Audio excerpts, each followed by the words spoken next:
Those that are committed wake up early, but the hungry never stop.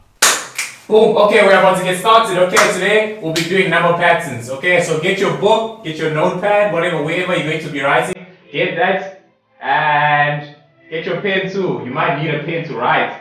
So anyway, so let's get about to get started. Okay, so today we'll be doing number patterns. So number patterns, okay, the basics of number patterns, I'm pretty sure there are things that you do in grade 11 that you have forgotten. So we'll look through that first so that you get reacquainted with that stuff so that we on the same page. Okay? So first thing, the thing that you should remember is arithmetic patterns. What are arithmetic patterns? This is the general formula. Arithmetic, okay, so this is arithmetic. What does arithmetic mean? What does arithmetic mean? It means that the sequence has a common first difference, like 2, 4, 6. The common difference will be 2, right? So when we're doing this here, what is A? A is the first term. What is N? N is the term number. So like term 1, term 2 type of thing. Okay, D is the difference. Okay, so let's say we have an example. Let's say we have, let me use the same example. 2,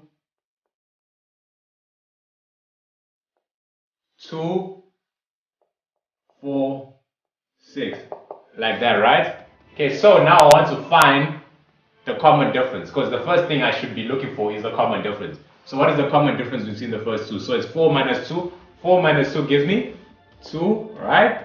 Okay, 6 minus 4 gives me 2, right? So since these two differences are equal, it means that it's arithmetic, right? Since it's arithmetic, that means we know that D is equal to 2. So since D is equal to 2, now we want to put it into the formula so that we can find, let's say the answer is to find the 10th term. Although you can find this if you just carry on 2, 4, 6, 8, 10. It takes a lot of time. This is a simple example. So if it was more difficult, you wouldn't be able to calculate it. Like let's say find the 100th one. You would find it a lot more difficult to calculate it like by hand. So that's why you need to use that formula, right? So since we found the difference is 2, right? So since the difference is 2, now we want to put into the formula. Tn is equal to A plus n minus 1 d, right? Okay, now we want to replace all the places, all the things that we know. What do we know over here? We know A is what? A is 2, right? Also we want to write T 10 because we're looking for term 10, what the value of term 10 is, right? Okay, so 2 plus, okay, what is n? Do we know what n is? Yes, we do. We know what n is 10. So it'll be 10 minus 1, right? And then d, do we know what d is? Yes, d, we know what d is. D is 2, which is the common difference, right? So now you can just put this into your calculator and you get the answer. If I do mine, it will be, what's it, 10 minus 1, 9, 9 times 2, 18, 18 plus 2 is 20. Okay, so my term 10 is equal to 20. That's what the value of that term is. Okay, so that's basically arithmetic, right? Arithmetic, you did that last year. You should remember that. That was just a quick refresher so that we're on the same page, right? Just in case you forgot. Another one that you did last year is quadratic. Let's just revise on that because I'm pretty sure a lot of you have forgotten what quadratics, how to do quadratics. Quadratic, right? So, right, quadratic. So what's quadratic? Quadratic is when not the first difference, but the second difference is the same. So what am I saying? What am I saying? For this one here, this is a first difference, right?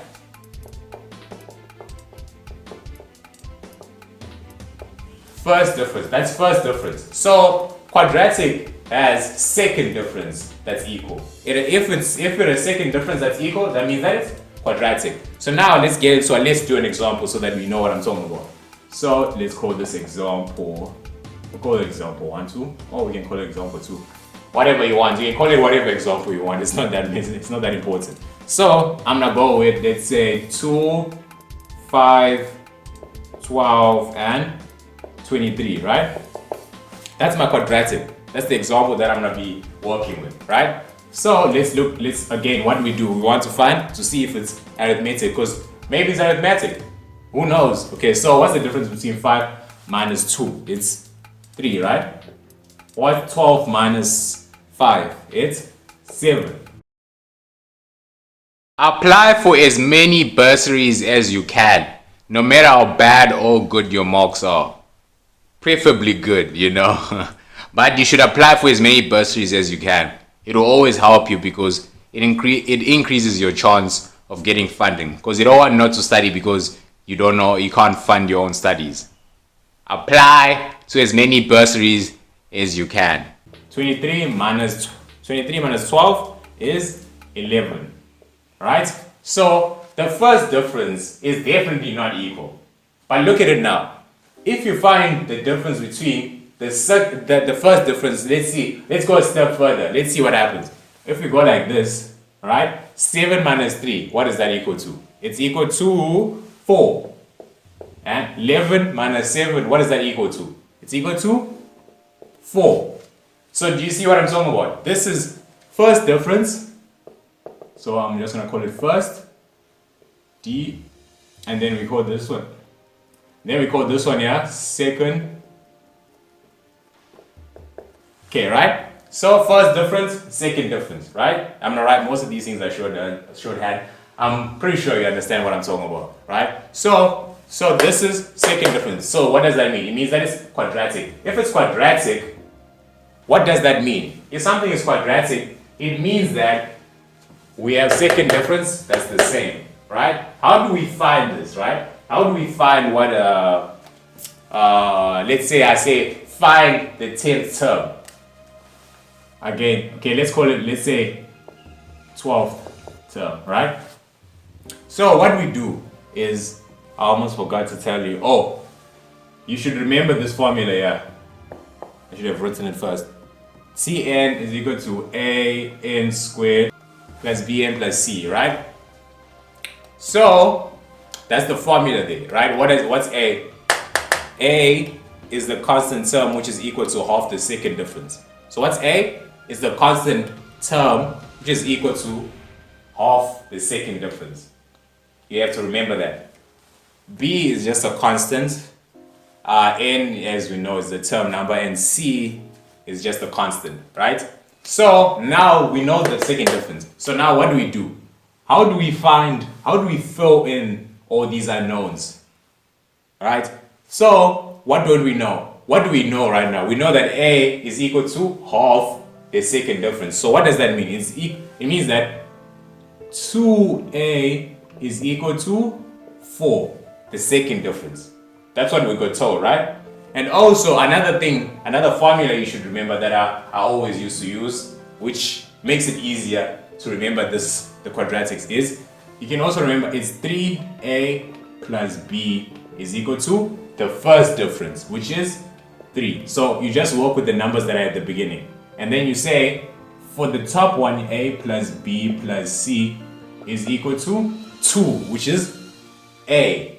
So what did I say? 2a is equal to 4. 2a is equal to 4. It's always going to be 2a is equal to whatever second difference is. And it's always going to be 3a plus b is equal to whatever first difference is. And it's always going to be a plus b plus c is equal to a, whatever the first term is, right? So now let's get started. Let's get started on it. Okay, so now we can solve this, right? We only got one variable over here. So what's 4 divided by 2? Because we divide 2 on both sides, right? If we divide 2 on both sides, we end up with 2.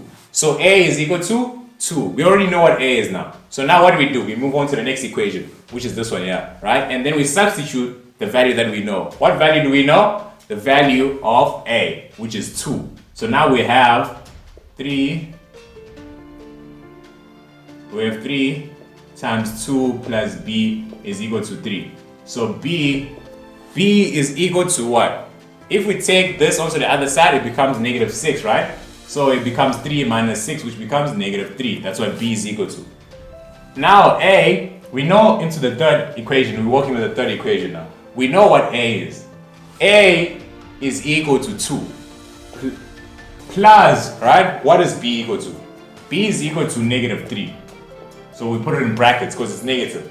I could have just removed the plus over here and put minus. Okay? So plus, do we know what C is? No, we don't. So what do? We leave it as a variable because that's what we are looking for. So now, if we do our maths right, which we should be able to add these numbers here, they are pretty straightforward. We have here 2 minus 3, which is negative 1. And then if we take that negative 1 onto the other side, it becomes plus. So C is equal to positive 3. So now we have all our unknowns. In the equation we have A, we have B, and we have C, right? Huh? What is that? And what does the question say? What is the 12th term equal to? The 12th term would then be equal to, let's see, there's a Tn is equal to an squared plus bn plus c. So now we write it as T, 12 is equal to, what is A? A is equal to 2n squared. What is B equal to? Negative 3, right? So negative 3n. Oh wait, my bad. Over here, we can't put n anymore since we already said T12. So now we have to put in 12 in there. So instead of bn, it'll be negative 3 times 12, which is what n is. N is the 12th term. That's what we're looking for. Plus, what is C? C is equal to 3. We worked that out, right? Now, we can just put this in our calculator to see what it gives us. 1 second. Okay, so if I put this in my calculator, it gives me, okay, so the answer for this would be 255. Right? That's the answer that I got, 255. So this is pretty straightforward when you think about it. And you did this last year. You should already know all these things. I'm just revising on this so that we're on the same page just in case you forgot. Okay? So we have that arithmetic, quadratic. These are all things that you've already done. You should just be remembering. I'm just revising your memory. Right? Okay, so now let's look at a geometric sequence. What's a geometric sequence? It means that there is a common R, a common multiple, right? So it would be like, for example, it would be 3, 12, 48. Okay, so let's look at it. Okay, let's just look at the general formula first, right? Okay. The general formula for geometric sequences, that's the general formula for geometric sequences. What is A? A is, again, the first term. R, now R is a new thing. R is equal to the ratio between the terms. Okay? So let's just call it ratio, right? You'll find out soon why it's called a ratio, right? Okay, so now let's do an example so that we see what I'm talking about. My example is, okay, so now the question is saying find the 10th term or find the 40th term, right? So what do we need to do? Now you know that this is geometric, but the first thing you always do when you're doing a number pattern is check what it is, because you might just assume that it's geometric when it's not. So what do I do? I check what it is. So if I minus 12 minus 3, it gives me a number. Alright, it gives me a number which should be, I think, 9. 9, right? But if I subtract 48 minus 12, it does not give me 9. So it cannot be arithmetic. And I'm pretty sure it also isn't, quadratic. So let me try something. Let me see what happens. This is how you check. This is how you find R, right? R is equal to T2 divided by T1. So T2 divided by T1, right? Or which is also equal to T3 divided by T2, right? So the one term in front of it divided by the one term before it. Okay, so now let's get into it. So now we want to find what it is. Okay, so let's just see. 12 divided by 3. What's 12 divided by 3? It's equal to 4, right? It's equal to 4. If I say 48 divided by 12, what is that equal to? It's also equal to 4, which proves that this sequence is geometric. So since the sequence is geometric, what does it mean? It means that we must use this formula here. So now we want to write T10 is equal to, what is T10 equal to? T10 is equal to, what is A? A is equal to 3, right? Now R, do we know what R is? Yes, we do know the ratio. That's what we just calculated above, which is, we put it in a bracket because sometimes people make a mistake of multiplying it to the 3. So it'll be in the bracket, it'll be 4, but it's not just 4, it's 4 to the power of. This one might seem like an easy one, but a lot of you fall off here. Do not use your social media apps during your study session. That includes your WhatsApp, your Instagram, your Snapchat, anything that involves a distraction from the outside world. Do not use it, because this takes away attention from what you are focused on. Because when you come back from looking at that one picture on Instagram, you are no longer on the same wavelength. So simply just keep your phone away from you while you're studying, or put your data and Wi-Fi off something. So it's 4 to the power of n, which is equal to 10. So it'll be 4 to the power of 10 minus 1. So now this is what our thing, this is what it looks like. So now what do? We just put this in the calculator, which will result in us getting 196608. Right? So this is what this is the value that we'll get. Right? Imagine if they said find the 40th one, right? The 40th one, it'll be a massive number because this is already a big number for 10. 40th one, it'll be to the power 10 to the power something for it to fit into the calculator, right? So yeah, I hope you understand what I'm saying. Go and practice. Go see if you understand the concept of what I'm talking about, and try to do some examples. Okay, so we're moving on, right? Okay, we're doing, now I'm gonna do the second example, right? I want to do one more example, and this one here is a little bit trickier than the last one. This is still on geometric sequences. Okay, so this was example 1. Now I want to do example 2, right? Now example 2, it's saying, the sequence is 4, 1, 1 over 4. And then they say, find the term that's equal to 256. Find the value of the term that's equal to 256, 1 over 256. So what's the first thing we need to do? You know what? We know A is the first term, R is the ratio, right? So now, do we know what N is? We don't know what N is. N is the term number that this is, but we don't know what term number. That's what we're looking for. So first of all, what do we do here? We find the ratio. R is equal to, if we divide 1 divided by 4, it's 1 over 4. 1 over 4 divided by 1, it's equal to 1 over 4. So the ratio is 1 over 4, right?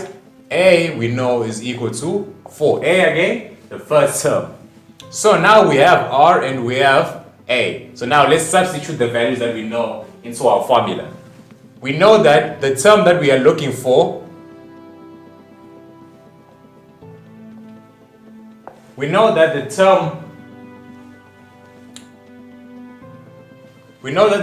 looking for is equal to this, but we don't know what term number that is. That's what the question is. It's saying what term number is that.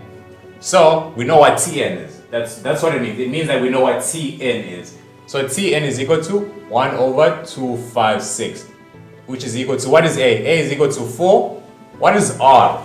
R is the ratio. We found out it's equal to 1 over 4, right? To the power of what? To the power of n minus 1, because we don't know what n is. That's what we're looking for. So this will be n minus 1. So in this equation, this looks a bit complex, doesn't it? So to make it simpler, what do we do first? How do we solve this? First, we divide through by 4, because we want to get rid of the 4. We want to make sure that n is by itself. So if we divide by If we divide it by 4, it becomes, that's what we're left with now, right? Because we just divided through by 4. Divided by 4, right?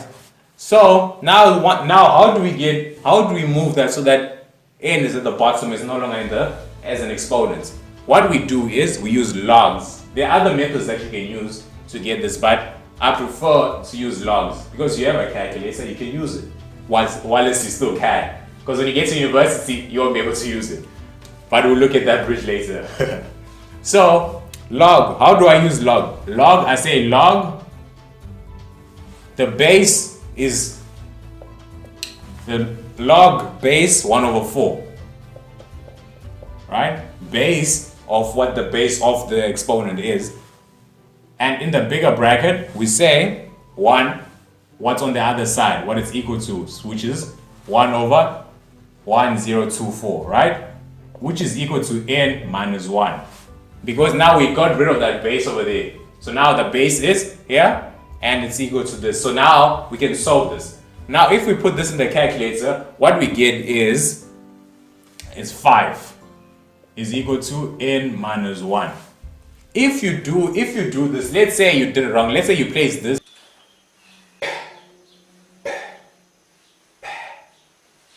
over here and they put the 1 over 4 there. You get a weird number. And as soon as you know if it's not a whole number, then you know it's wrong. Because you can't have a term that's equal to 1.2. That's not a term. We can only have 1, 2, 3, 4 in that order of whole numbers. Right? So now we have 5 is equal to n minus 1. So n is equal to 6, right? So what are we saying? We are saying that the term that's equal to that number there is term 6, right? We can test this. If you want to test this, just substitute this into this equation here, into your Tn, right? Substitute 6 over here, so A is equal to 4, R is equal to 1 over 4, and N is equal to 6. And then if you substitute that in, you will get 1 over 256. Okay, so that's the end of the number patterns that we'll be talking about today. It's right there, it's right below. Go to the next one. No sleeping. Okay, boom.